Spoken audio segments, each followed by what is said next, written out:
happens in the death of, at time of the death of Herod in 4 BC, which I'll read you from the Jewish War momentarily, next time probably. And the reason I'm doing this is because Jesus is supposed to be born either in 4 BC, which is around the time of the death of Herod. According to Matthew, Jesus is born in 4 BC.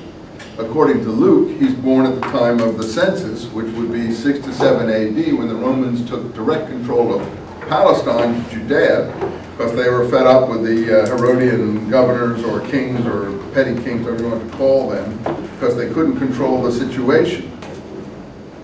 So he says here, now Cyrenius, a Roman senator, this is in book 18, chapter 1 of the Antiquities, had gone through, one who had gone through other magistrates, passed through them until they had been consul and so on, came at that time into Syria with,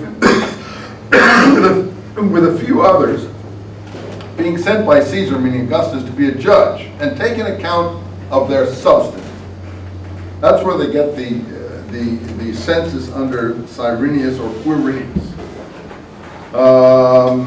Moreover, Cyrenius came himself to Judea, which was now added to the province of Syria, because they took this is 6 to 7 AD, to take an account of their substance and dispose of Archelaus, the last Herodian descendant there, before some later ones come back in. But the Jews, although at the beginning took the report of taxation very badly, yet did they leave off any further opposition to it by the persuasion of one Joazar, who was the son of one called Boethus, the high priest. So this is the high priest who the Herodians appointed. The reason that Joazar and Boethus were high priests is that Herod married the daughter of one of these Boethus, a second Miriam that he imported from Egypt after he killed the first Miriam, who was a Maccabean, who was his first wife. And he had 2 wives called Miriam, or Mary. And the second one was an Egyptian, a daughter of an Egyptian Jewish high priestly family that was more accommodating. So her family member, this person called Joazar, and there was, as on one side of the dispute, there was another called Judas the Gaulonite, of the city by that name,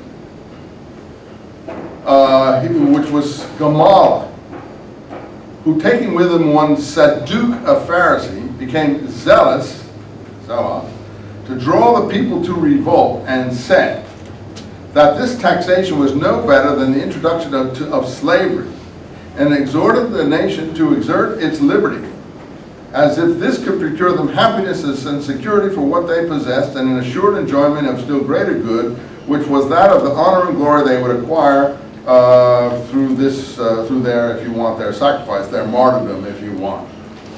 They also said that God would not otherwise be assisting them upon their joining with another in such counsels as might be successful, etc., etc., etc., etc.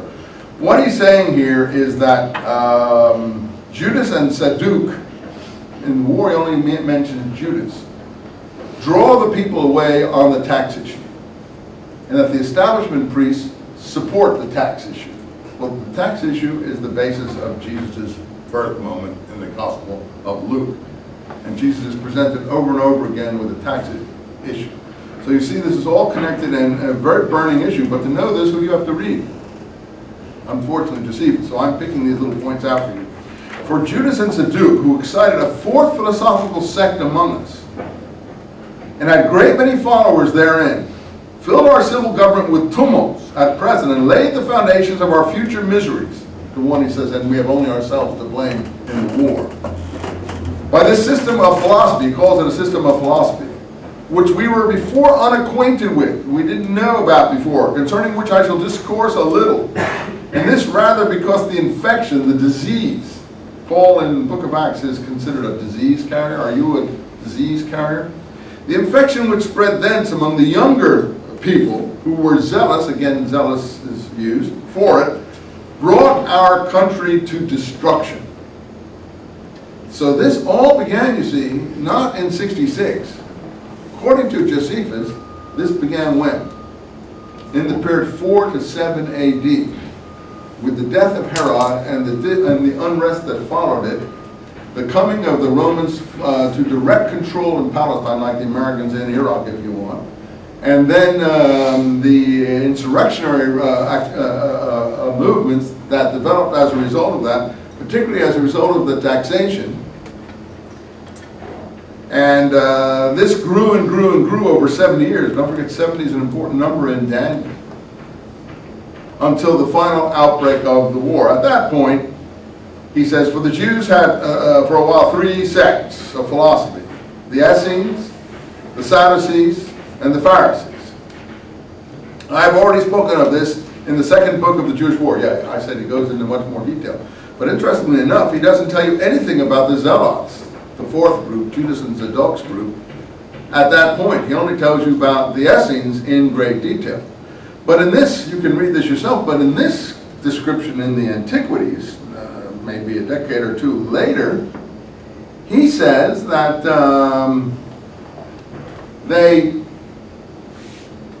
he says, he cuts a little bit away from the description of the Essenes in the war and adds it to the description of the Zealots in the Antiquities, which in fact he didn't even go into in the war. I'll show you that next time when we just quick look at that. I'm just going to do two more things from Josephus. That description of the sects in the war and the uprising in the war of 4 BC, where the rabbinic leaders are burned to death by the Romans after the death of Herod. But let's just finish this little bit in the Antiquities. But of the fourth sect of Jewish philosophy, Judas the Galilean, that is this Judas the Gaulonite. Why does he call Judas the Gaulonite earlier? Where's Golan? The Golan Heights today. The Golan Heights was the area above the Sea of Galilee. We all hear about it because the Israelis and the Syrians and the Lebanese are all struggling for control of the Golan Heights. The main city in the Golan Heights was this town called Gamala. Josephus talks about it in his Jewish War and how he was supposed to defend it. Why was it called Gamala? It's in my book. I have a picture of it in both my new book and my previous book. Why was it called Gamala? Because in Arabic and Hebrew, Gamal is what word? Camel. Gamala. The reason it's called Gamala is because it's on a ridge that looks like the hump of a camel. It's on a ridge overlooking the Sea of Galilee that looks like the hump of a camel. He says Judas the Zealot, or Judas the Gaulonite, came from, or Judas the Galilean. We see he's not a Galilean because he doesn't come from Galilee. He comes from Gamala in the Golan. It's next door to Galilee, but it's not Galilee. So it looks like Galilean is also the name of the fourth sect, and the church fathers do have